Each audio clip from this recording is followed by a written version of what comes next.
fact of the matter is you can't speak down on somebody's situation until you know what they've been through. And this was somebody well known in the church. This was somebody looked up to in the church. Would you still feel the same about that same person knowing that they did what they did to a child for 7 years? Not one time and, oh, don't tell nobody, it never happened. 7 years that happened to me. 7 years I had to come to church every time and something would happen. 7 years. And you're still able to tell them, oh, don't live your life that way. You have no rights to tell me to live a specific way. You get what I'm saying? Like, honestly, no one should be telling anyone how to live their life. Hey, what's up? How you doing? Hi. I just fell asleep, but I'm back again. How you doing?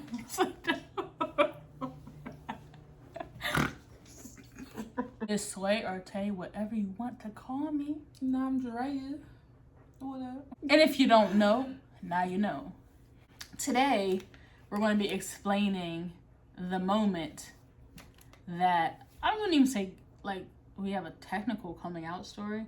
It's just more of, like, telling our parents what it is and what it ain't, you know? Yeah. And so I'm going to let Dre go first because Dre's situation was a little more easier than mine, so. Very. Basically, long story short, randomly my mom and I were having Mother and Daughter Day in New York, and as we were coming back, I don't know what made her say it, so that's a question we will have to ask her later. Oh, I remember you guys went to New York. We do. That's the question to ask Probably her. because we were on the phone all day. Probably. But I think it's because of that other person that, yeah, we're not going to discuss that one. But anyway, I don't know if she like seen me messaging this girl or whatever I used to talk to. I don't know what the situation was. We'll ask her another day. But she randomly out the blue was like, you know I love you, right? And I'm like, duh, like, of course. She was like, be honest with me. Do you like women too? And I'm like, and I was like, yeah, yes I do.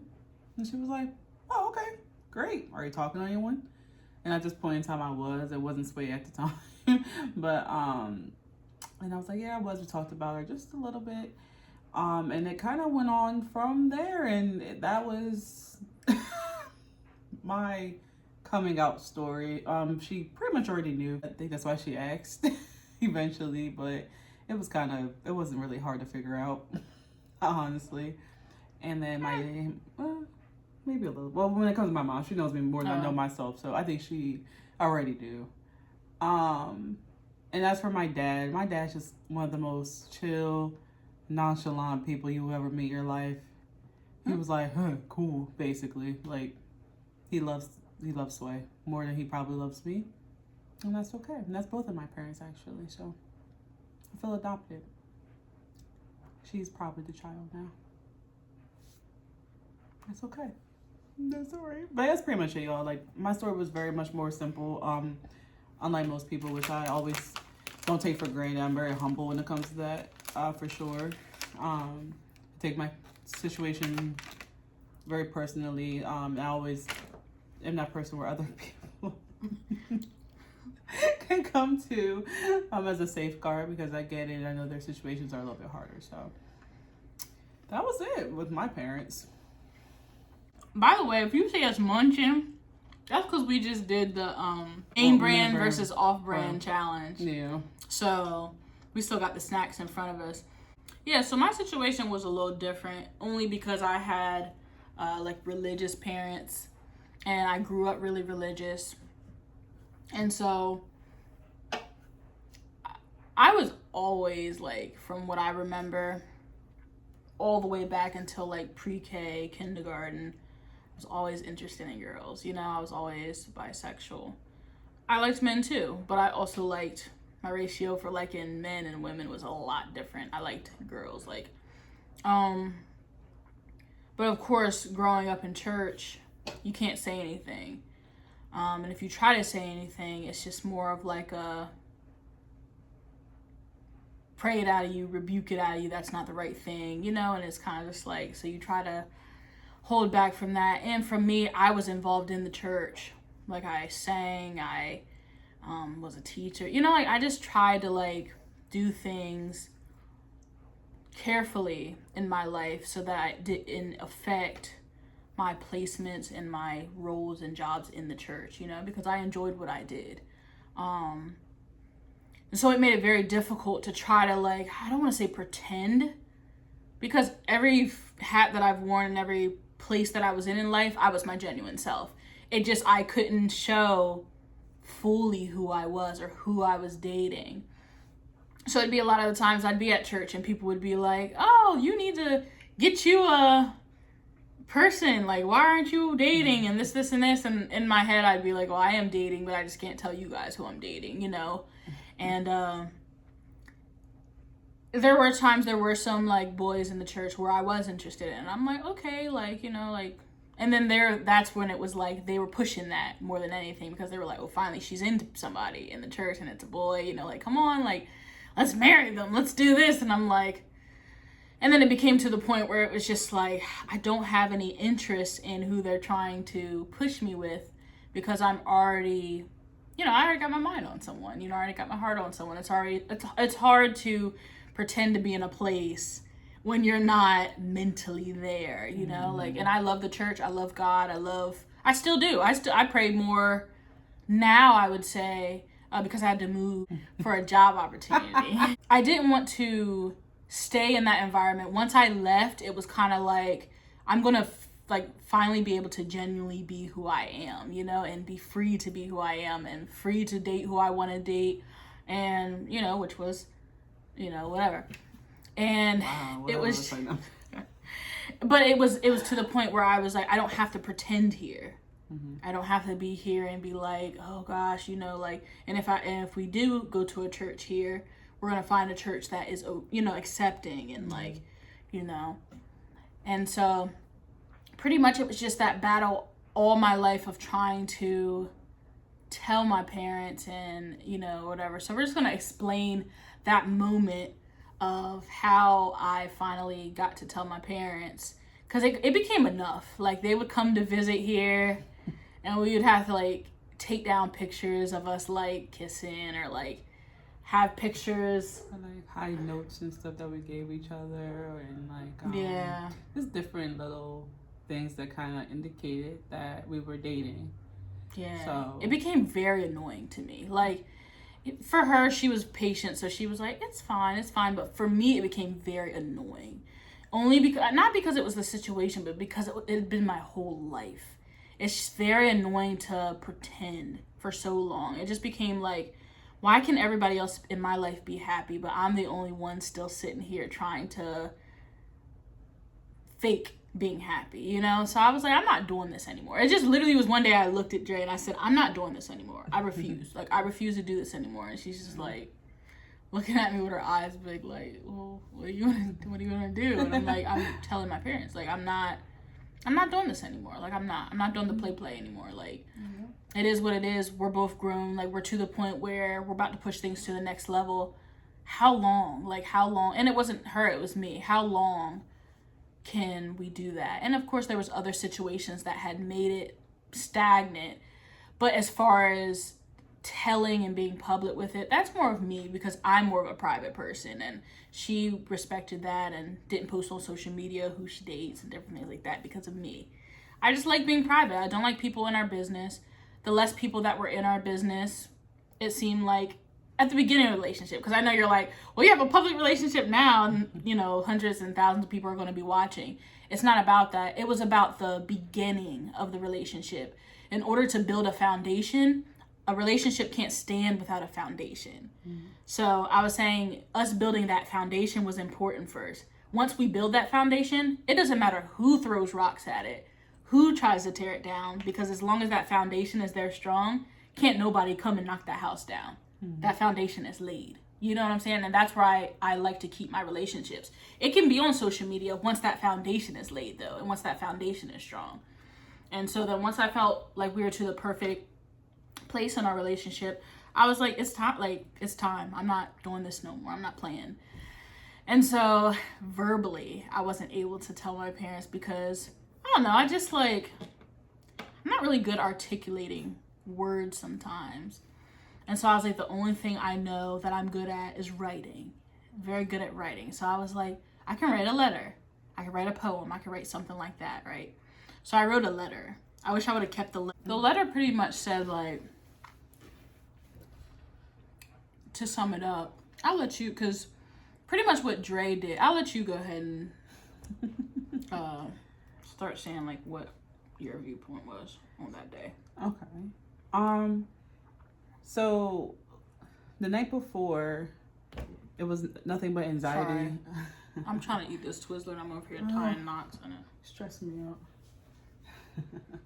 The day before was nothing but like anxiety filled. Like it was rough. We went out to eat. Yeah, we went out to eat.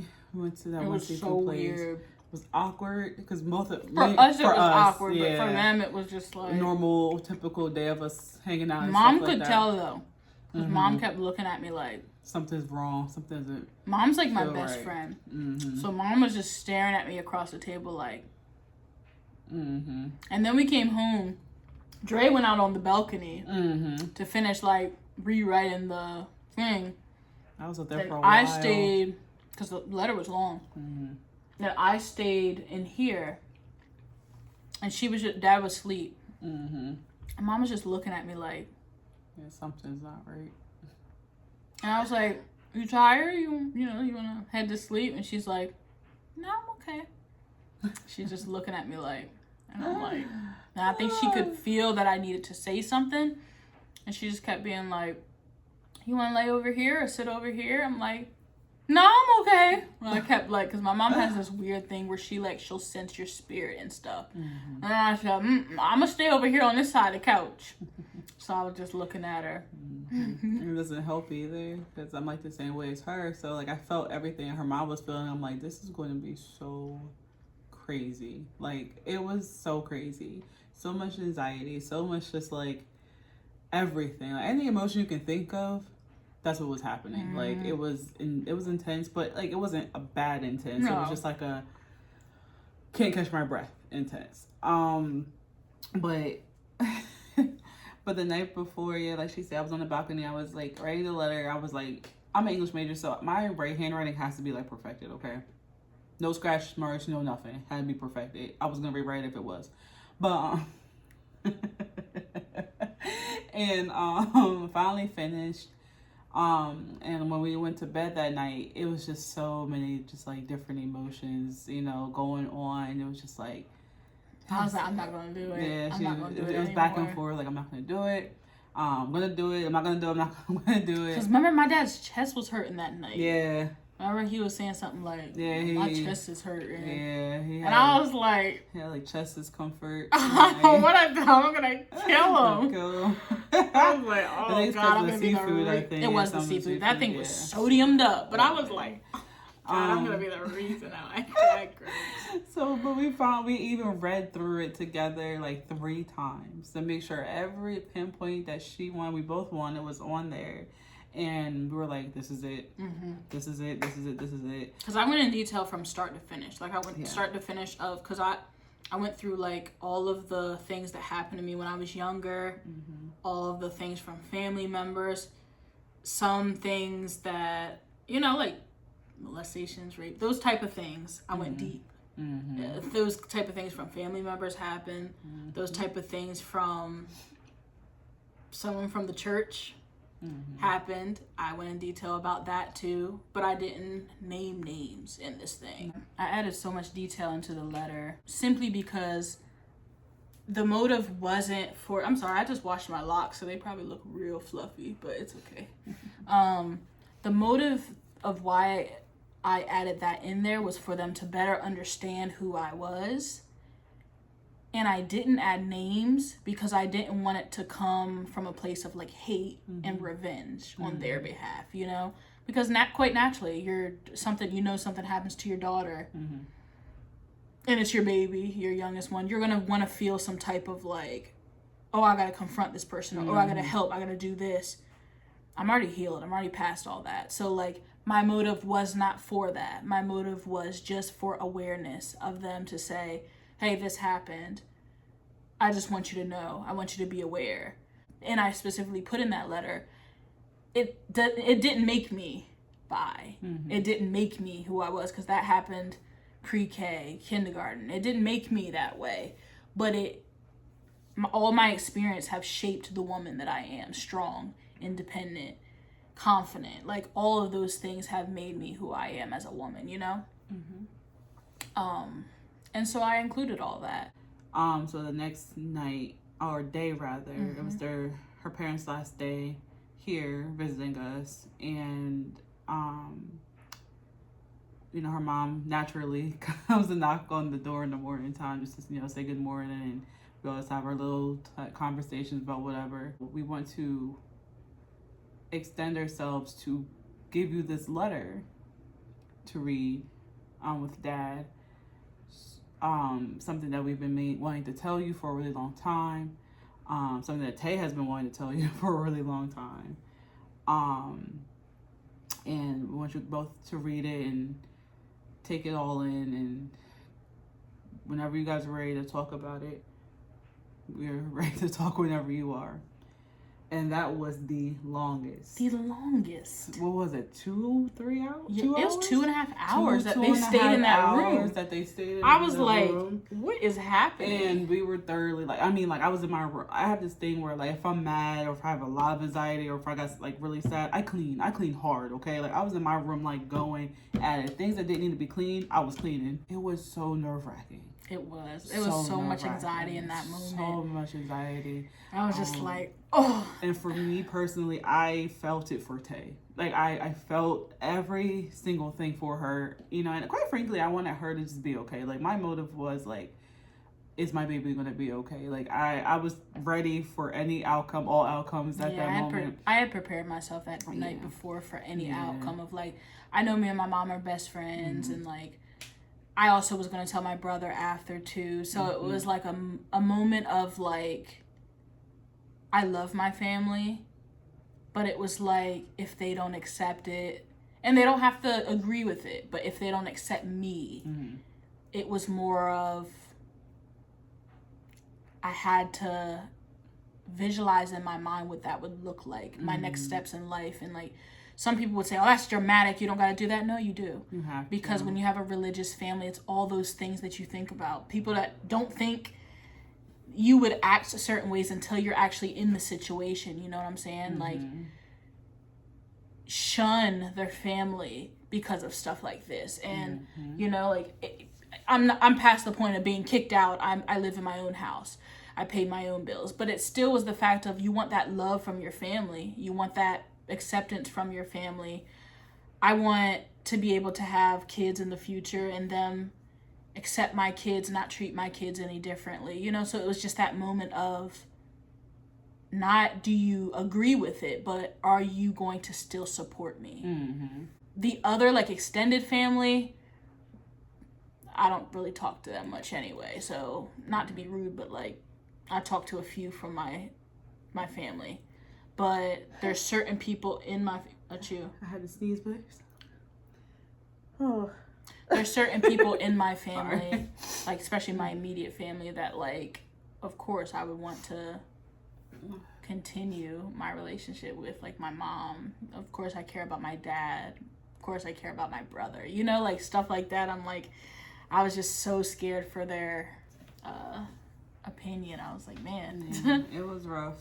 It was rough. Yeah, your future just kind of, like, flashes right before you. You just kind of have to be prepared for any single aspect, you know? Telling them, like, I was going to marry Dre, and it's kind of just like a all or nothing type thing, you know? That relief that I felt once I gave that letter, and that letter was in their hands. Yeah, it was anxiety of waiting, of, like, what's the response? Hello, are y'all all right in there? Because it was also silent. We heard nothing. There were no one in the kitchen. And we're in a 2-bedroom apartment. So I was like, hello? Like, is there any sound? Like, y'all, you could literally hear, like, a whole pin drop, and it will echo. Like, it was that quiet. And we're like... It was so quiet. I was like, okay. Is we all right? Like, what is going on? I'm honored. Sorry, not. And so once they came out of the room, I heard a knock at the door. Heard a knock. I heard someone making coffee. I heard whistles and humming, and yeah, it was actually turned out. I stood in the door. You did stay. And peeped. I did the little. And Dre walks out like, Daddy? And he's like, hey, baby! With his arms out. And Dre was like... I was actually shocked. I thought... And I'm still at the door like this. Peeping, because I'm like, what is about to happen right now? I honestly did not know what was happening. Like, it was... Weirdly enough, the reaction that we expected was not the reaction we got at all. What? Honestly, I mean, here or there, we seen it both ways, but like in our minds, I guess we were just so scared. We were thinking of the worst. Yeah. Honestly, we really thought of the worst. So sorry, Mom and Dad. No offense to y'all. Yeah. No offense, but we just thought of the worst. We're like, you had to. You had to prepare realistic. Your mind for the worst. Yeah, and it was not the worst. And it was just questions. It was more of like, when did this happen? How did this happen? Just more of curiosity. I would say from my dad's perspective. My mom was more of just like I knew. And I'm like, hello? Even like, though we kind of suspected she did. I knew. And it's like, you did? Like, why didn't you say? I was waiting on you. You know? And I think more for her, it was more of like, why did you wait so long to tell me? She said that too. Yeah, it's kind of like, I don't know why you waited so long. You could have just told me. Like... Which was so relieving to me, but also, like, I felt bad because I was like, I never wanted to make it seem like I didn't want to tell my mom. It wasn't that at all. It literally was a lot of me. It was literally a lot of me, and it has nothing to do with whether it was a man or a woman. It would have been the same thing. I would have waited because I would have been so hesitant of, I don't want to introduce them to anybody new. And then I told my brother, and my brother's on the phone like, oh yeah, I know. And I'm like, no, did you hear me? Did you hear what I said? He said, yeah, I heard you. I said, repeat what I said. And he just said it. I'm like, and he's like, yeah, somebody been told me that back in like high school, Tay.